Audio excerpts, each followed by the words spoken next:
Le rendez-vous est fixé. Le jour J arrive à grands pas. Et ce passage dans Thessaloniciens 4, 16 à 17 nous décrit le début des hostilités. L'époux est sur le point de faire son entrée, une entrée triomphale, à la voix retentissante d'un archange. Au son de la trompette de Dieu, il viendra chercher celle pour qui il a tout quitté et tout donné, celle qui lui revient de droit. Selon les coutumes humaines, l'homme ne voit pas la mariée avant la célébration du mariage.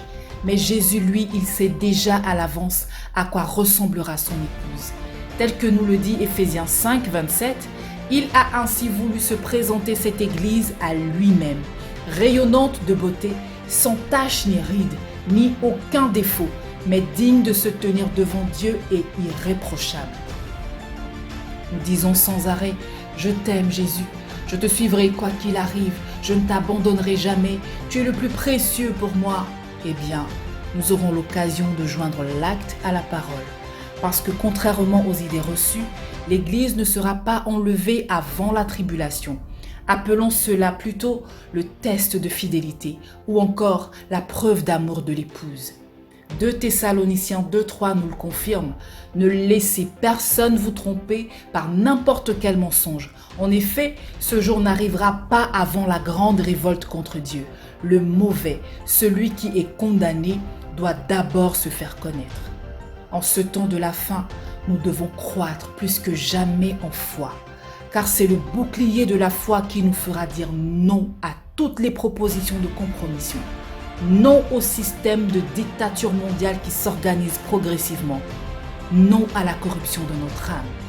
La parole de Dieu nous encourage à désirer les dons les meilleurs. Et l'un des dons qui nous sera très utile en ces temps, c'est le discernement des esprits. Car l'ennemi vient comme un lion. Si nous ne discernons pas qu'il y a imposture, nous penserons qu'il s'agit du véritable lion et nous nous ferons dévorer.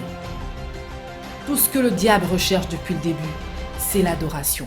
Et dans son agenda, il est prévu un appel mondial à l'adoration.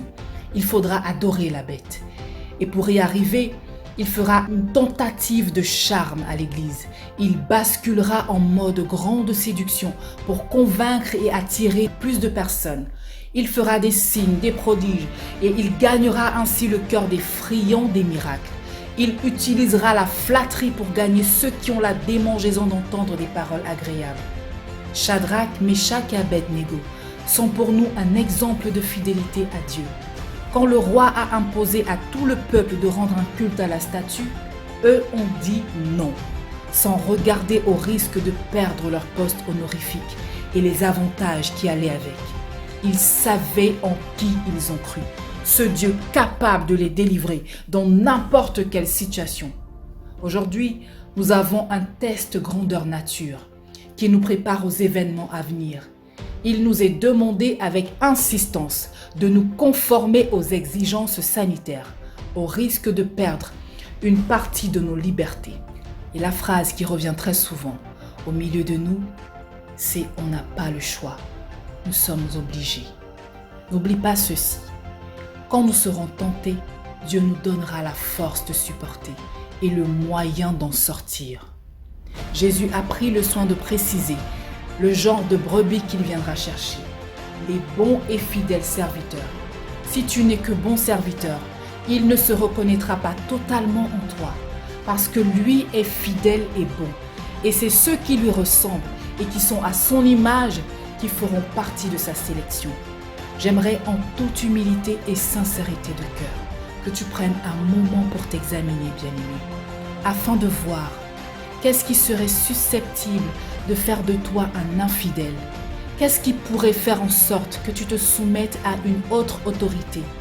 Quelle est cette chose tellement précieuse à tes yeux que si on menaçait de te l'enlever, tu serais prêt à fléchir? Qu'est-ce qui pourrait faire que tu cèdes à l'adoration de la bête, au marquage de son image ou de son ombre? Était-ce ton travail, ta notoriété, ton compte bancaire, ton cocon familial, tes projets, tes fréquentations, tes hobbies? Si tu as trouvé ne serait-ce qu'une seule chose, alors tu viens de déceler le rival de Jésus dans ta vie. Tu viens de mettre le doigt sur ton talon d'Achille, Souviens-toi de cette parole. Celui qui voudra sauver sa vie la perdra. Béni soit le Seigneur, parce que le temps est encore favorable. Le temps de te réajuster, le temps de revoir tes priorités, savoir ce par quoi passe ton bonheur et ta paix.